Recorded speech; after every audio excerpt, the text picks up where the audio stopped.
The wind rattled the window pane softly as Eleanor Hastings folded the old, creased sheet of paper, her father's final handwritten copy of the shipping forecast. It was the one thing she had left of him. Tonight, as the storm whispered beyond the cliffs, she felt a weight settle over her chest, a feeling she hadn't touched in years. She had promised herself she wouldn't read it aloud again, not after what happened. Before I tell you what happened next, tell me in the comments where you're rewatching from. I love knowing who is listening. She sat alone in the lighthouse keeper's room, wrapped in a wool blanket older than she was.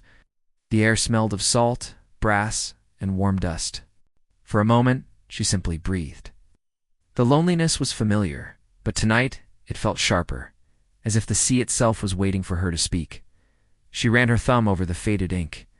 Her father's script trembled with age and memory. Reading the forecast had been their ritual when she was a child, a map of distant waters, spoken like poetry. But the last time she read it, she'd been standing beside his hospital bed, trying to keep her voice steady as machines hummed. She thought she'd never speak those words again. She was wrong. A soft knock echoed from downstairs, a gentle, hesitant sound that jolted her heart.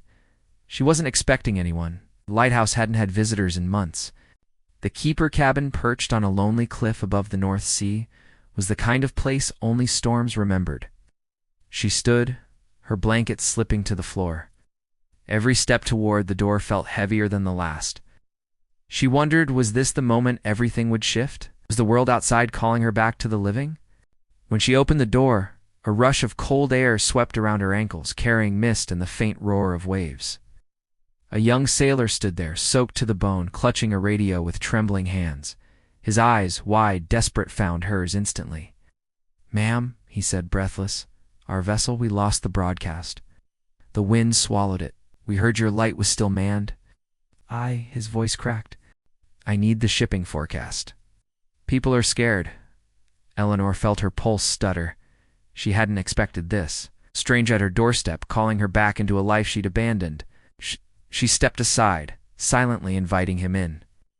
As he crossed the threshold, she noticed the way his hand shook, not from cold but something deeper. Fear, responsibility, the weight of other lives. The room felt smaller now. He placed the radio on the table like an offering, its antenna broken and bent.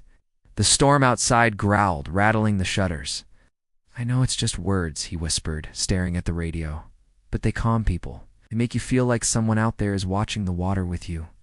Eleanor looked at the folded paper in her hand. She had once believed the same thing, that the forecast wasn't just a report, but a promise. Stability in chaos, familiarity in the unknown. She hesitated. Her throat tightened. Could she speak those words again? Could she carry the weight of memory without breaking? The young sailor looked at her, hope shining like a lighthouse beam. And that was when something inside her softened. Her father used to say that the sea listens closely to those who speak with care. She took a slow breath. She unfolded the paper, and the room seemed to hold still. Her voice, steady at first, drifted through the warm air. "Viking north, Outsire. They're southwesterly 6 to gale 8. Rain, moderate or poor." The sailor closed his eyes as if those words stitched something back together. She continued, her tone softening into the rhythm she once knew by heart. Each region, each wind direction, unfurled like a memory, kinding, guiding, embracing the storm. Outside, the sea roared, but inside, the world was quiet, gentle, safe. As she read, Eleanor felt her heart uncoil. The grief that had lived, heavy and unmoving, began to shift. She could almost feel her father standing behind her, his warm hand resting reassuringly on her shoulder. Halfway through, she noticed the sailor's expression had changed. The fear had drained away, replaced by something like a like. He was witnessing a small miracle. Maybe he was. By the time she reached Fair Isle, Cromarty Fourth, visibility good, he opened his eyes and breathed for the first time without shaking. "That," he whispered. "That's exactly what we needed." His gratitude radiated through the small room, warming it more than any fire could.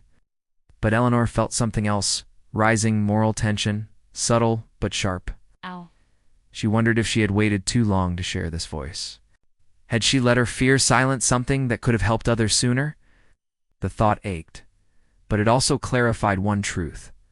Her words had power, and power should be used kindly. The sailor stood straighter. "If you don't mind, could I transmit this?" "They're waiting." Sullivan. Eleanor nodded. He held the radio steady while she read it again slowly, calmly, her voice echoing into the storm, carried out across the dark waters.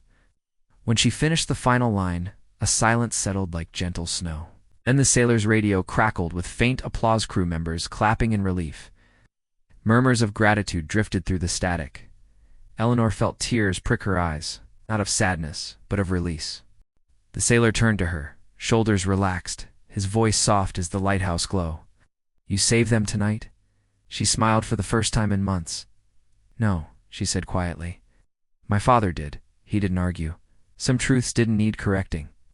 He left soon after, disappearing into the mist with renewed courage. As the door closed, Eleanor gazed at the lighthouse window. The storm had softened. The waves sounded less like grief, more like breath.